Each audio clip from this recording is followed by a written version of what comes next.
नमस्कार, बहुत बहुत स्वागत है आपका। NST 9 न्यूज देख रहे हैं आप। मैं हूँ आपके साथ नेहा और इसी के साथ करते हैं बुलेटिन का आगाज। दिल्ली विधानसभा का शीतकालीन सत्र आज से आगाज हो गया है। दिल्ली के उपराज्यपाल ने विधानसभा सत्र से पहले अभिभाषण दिया। उन्होंने कहा कि स्वास्थ्य क्षेत्र में कुल व्यय का 13% खर्च किया जा रहा है। आयुष्मान भारत योजना लागू की गई है, जिसमें अब तक 6,72,000 कार्ड जारी किए जा चुके हैं। 188 अस्पतालों को इससे जोड़ा गया है। वहीं अब तक 19,000 लोगों को इस योजना का लाभ मिल चुका है। आगे उन्होंने कहा कि स्कूलों की मनमानी फीस पर रोक लगाने के लिए सरकार बिल लेकर आई। इस वर्ष सरकार ने 1 लाख करोड़ रुपए का एक ऐतिहासिक बजट प्रस्तुत किया, जो सभी 10 प्रमुख प्राथमिक क्षेत्रों पर केंद्रित है।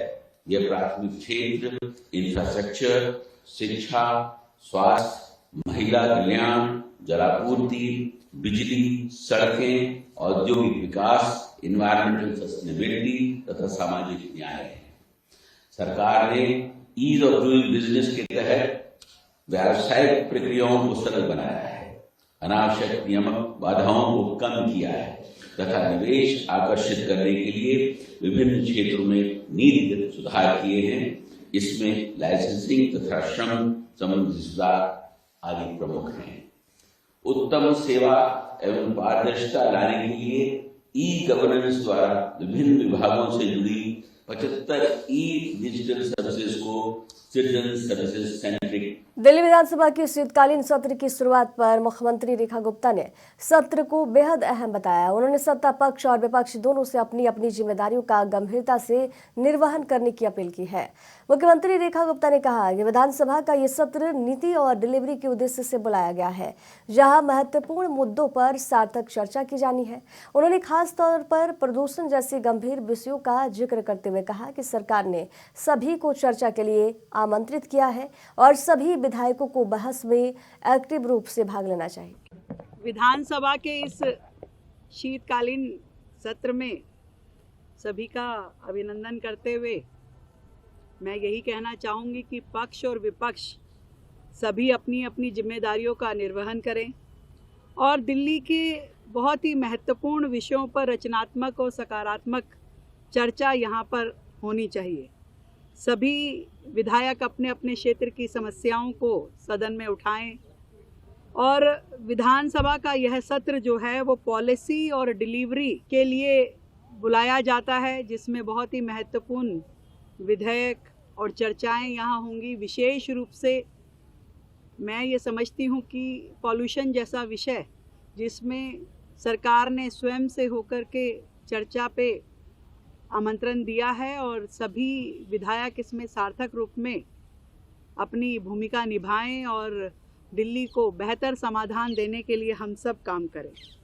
दिल्ली के भविष्य के लिए और वर्तमान के लिए ये सत्र बहुत ही महत्वपूर्ण है और हम सब की जिम्मेदारी है कि इसका एक एक क्षण हम लोग उपयोग करें। दिल्ली यूपी के मुख्यमंत्री योगी आदित्यनाथ ने पूर्व मुख्यमंत्री कल्याण सिंह की जयंती के अवसर पर उन्हें पुष्पांजलि अर्पित की और उनके योगदान को भी याद किया। इस मौके पर मुख्यमंत्री ने कल्याण सिंह को उत्तर प्रदेश की राजनीति का एक साहसी और निर्णायक नेतृत्व बताया। मुख्यमंत्री योगी आदित्यनाथ ने कहा कि यूपी में पहले भाजपा मुख्यमंत्री कल्याण सिंह थे। जब उन्होंने वर्ष 1991 में प्रदेश की कमान संभाली, उस समय राज्य में अराजकता, गुंडागर्दी और कुशासन का माहौल था। सरकारी योजनाओं का लाभ किसानों, गरीबों और युवाओं तक नहीं पहुंच पा रहा था। उन्होंने कहा कि एक और प्रदेश अराजकता से जूझ रहा था, वहीं दूसरी ओर हिंदू समाज 500 वर्षों की गुलामी से मुक्ति के लिए संघर्ष कर रहा था और ऐसे कठिन समय में कल्याण सिंह ने उत्तर प्रदेश की बागडोर संभाली और मजबूत फैसले लिए।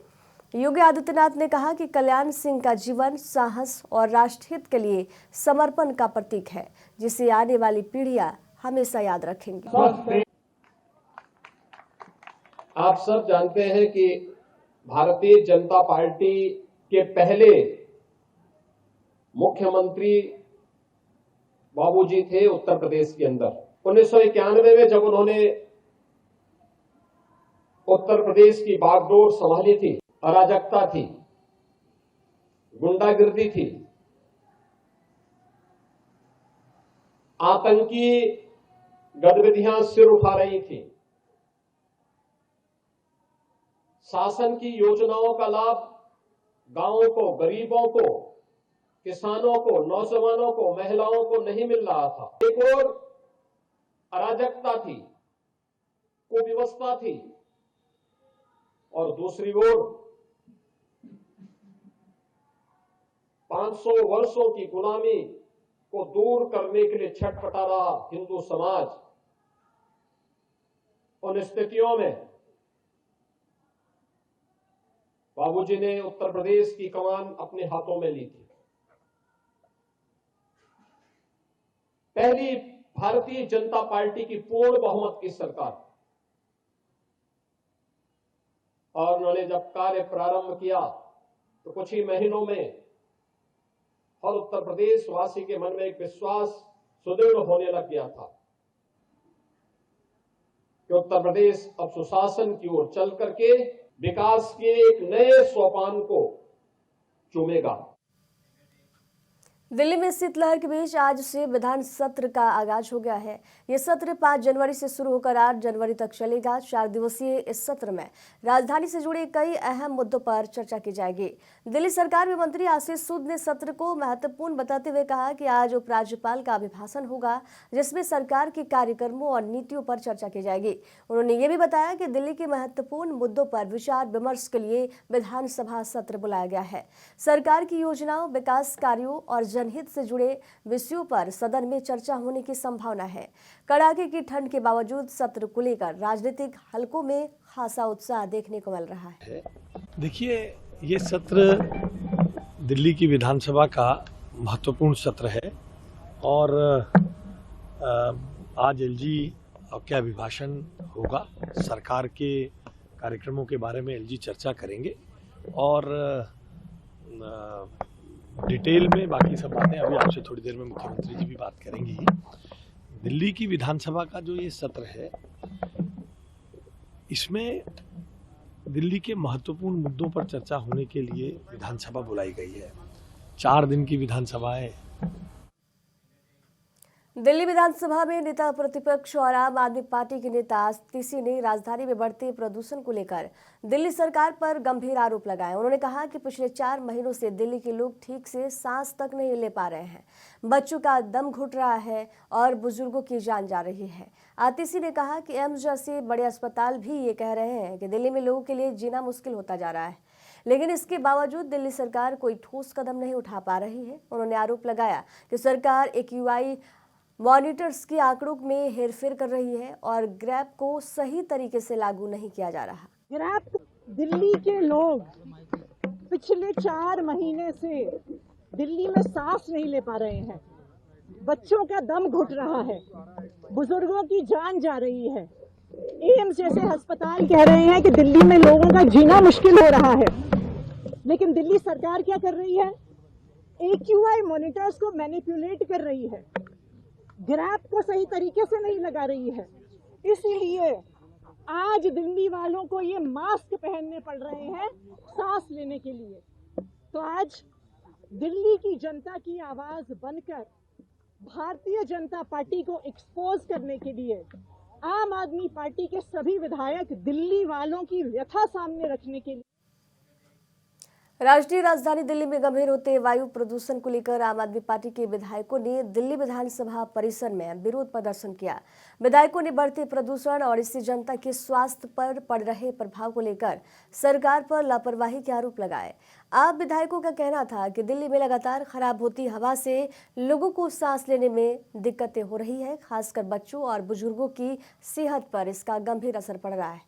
उन्होंने मांग की कि सरकार वायु प्रदूषण को नियंत्रित करने के लिए ठोस और प्रभावी कदम उठावे। इधर भारत निर्वाचन आयोग के मुख्य निर्वाचन आयुक्त ज्ञानेश कुमार रविवार को झारखंड के 2 दिवसीय दौरे पर पहुंचे। दौरे के दूसरे दिन उन्होंने धार्मिक स्थलों के दर्शन के साथ साथ चुनावी तैयारियों की भी समीक्षा की। मुख्य चुनाव आयुक्त ज्ञानेश कुमार ने बताया कि उन्होंने बाबा बैद्यनाथ मंदिर में दर्शन किए और इसके बाद बाबा बासुकीनाथ मंदिर, नौलखा मंदिर और तपोवन जाने का कार्यक्रम है। उन्होंने कहा कि इस दौरान वे बूथ लेवल अधिकारियों से बातचीत करेंगे और झारखंड में प्रस्तावित SIR की भी समीक्षा करेंगे।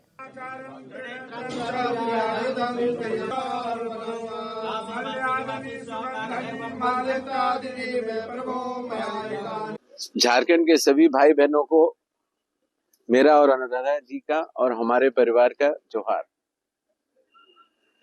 हम बाबा वैद्यनाथ जी के दर्शन कर पाए और उसके बाद बाबा वैसुकीनाथ नौलखा मंदिर और साथ ही साथ अब तपोवन जाएंगे और चुनावी प्रक्रिया के आधार स्तंभ बूथ लेवल ऑफिसर्स के साथ संवाद करेंगे और आने वाले स्पेशल इंटेंसिव रिवीजन जो झारखंड में भी होने वाला है उसकी तैयारियों की समीक्षा भी करेंगे। सब लोगों के सहयोग से हमारी ये यात्रा बहुत ही सफल रही और बाबा वैद्यनाथ के बुलावे पर और बाबा वैसुकीनाथ जी के बुलावे पर हम लोग यहाँ आ पाए और अच्छी पूजा अर्चना भी हुई और झारखंड के लिए भी और भारत के लिए भी उज्जवल और दीप्यमान भविष्य के लिए कामना करते हुए जयपुर में चल रहे राजस्थान डिजिफिश टाई ग्लोबल समिट 2026 के दूसरे दिन सोमवार को कई बड़े शहरी मंच पर नजर आएंगे। पूर्व क्रिकेटर वीरेंद्र सहवाग, पूर्व केंद्रीय मंत्री स्मृति ईरानी और मध्य प्रदेश के मुख्यमंत्री मोहन यादव की सेशन इस दिन खास रहेंगे। इसके अलावा ग्लोबल लीडर्स, पॉलिसी मेकर्स, निवेशक और स्टार्टअप फाउंडर्स एआई इनोवेशन और गवर्नेंस से जुड़े कई मुद्दों पर चर्चा करेंगे। इधर अमेरिकी राष्ट्रपति डोनाल्ड ट्रंप ने वेनेजुएला की अंतरिम राष्ट्रपति डेल्सी रोड्रिग्स को बुरा हाल करने की धमकी दी है। ट्रंप ने कहा, अगर डेल्सी वे नहीं करती जो वेनेजुएला के लिए अमेरिका सही मानता है तो उनका हाल मादुरो से भी ज्यादा बुरा हो सकता है। ट्रंप ने कहा था कि अगर रोड्रिग्स अमेरिका की बात मान लेती है तो वेनेजुएला में अमेरिकी सेना तैनात करने की जरूरत नहीं पड़ेगी। वही रोड्रिग्स ने मादुरो को सत्ता से हटाने की आलोचना की है, साथ ही अमेरिका से मादुरो को वापस भेजने की भी मांग की। We're going to run the country until such time as we can do a safe, proper, and judicious transition. So we don't want to be involved with having somebody else get in and we have the same situation that we had for. Venezuela के बाद America का target Greenland है। खुद राष्ट्रपति Trump ने Greenland को हासिल करने की इच्छा जताई है। उन्होंने फ्लोरिडा के वाशिंगटन लौटते समय एयरफोर्स 1 में पत्रकारों से बात करते हुए ग्रीनलैंड पर अमेरिका के दावे को दोहराया और सनसनी मचा दी। उन्होंने कहा कि अमेरिका को ग्रीनलैंड की जरूरत है। ग्रीनलैंड के आसपास रूसी और चीनी जहाज तैनात है जो अमेरिका के लिए खतरा बन सकते हैं, इसलिए अमेरिका की राष्ट्रीय सुरक्षा के लिए ग्रीनलैंड को हासिल करना बेहद जरूरी हो गया है। I don't have to tell you. I just say that she will face a situation probably worse than Maduro, because Maduro gave up immediately. So she could also. He raised his hand. He gave up, and he did the right thing, but he gave up. So we were so effective, and it was so fast and violent. It was very violent. Haldwani में देर रात घर के बाहर एक युवक को गोली मार दी गई। गोली लगने से युवक गंभीर रूप से घायल हो गया, जिसे पुलिस ने हॉस्पिटल पहुंचाया, जहां इलाज के दौरान उसकी मौत हो गई। फायरिंग का आरोप नगर निगम के भाजपा पार्षद अमित बिष्ट पर है। पुलिस के मुताबिक घटना रात करीब 12 बजे की बताई जा रही है। मृतक की पहचान नितिन लोहानी के रूप में की गई है। वह दिल्ली में पढ़ाई करता था और 28 दिसंबर को अपने घर हल्द्वानी आया था। पुलिस का कहना है कि पार्षद को शक हुआ था कि नितिन अपने दोस्त के साथ उसके होटल की रेकी कर रहा है। इसी बात को लेकर विवाद हुआ और आरोप है कि पार्षद ने अपनी लाइसेंसी रिवॉल्वर से गोली चला दी। आरोपी को हिरासत में ले लिया गया है और पूरे मामले की जांच पड़ताल की जा रही है। इधर मेरठ में ऑपरेशन लंगड़ा के तहत पुलिस ने बदमाश गोकसों के खिलाफ कार्रवाई की है, जिसमें 3 अलग अलग थाना क्षेत्रों में मुठभेड़ हुई और 5 गोकस घायल हो गए।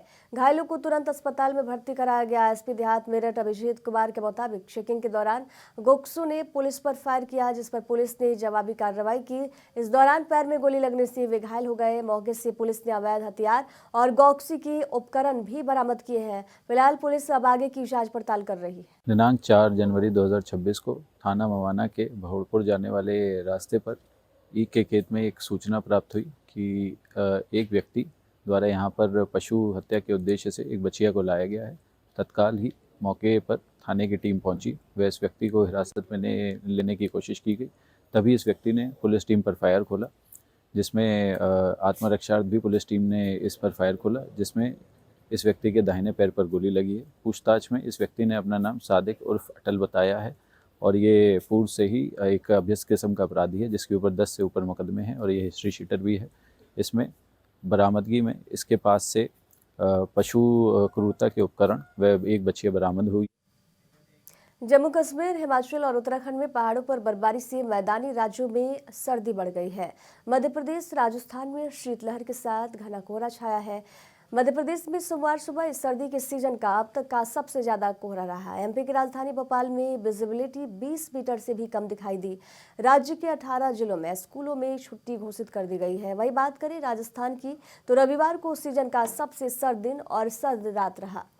माउंट आबू में लगातार तीसरे दिन तापमान 0 दर्ज हुआ। मौसम विभाग के अनुसार राज्य में एक हफ्ते और कड़ाके की सर्दी रहेगी। खबरों के सफर में दीजिए जाने की इजाजत। देखते रहिए NSC 9 न्यूज। नमस्कार।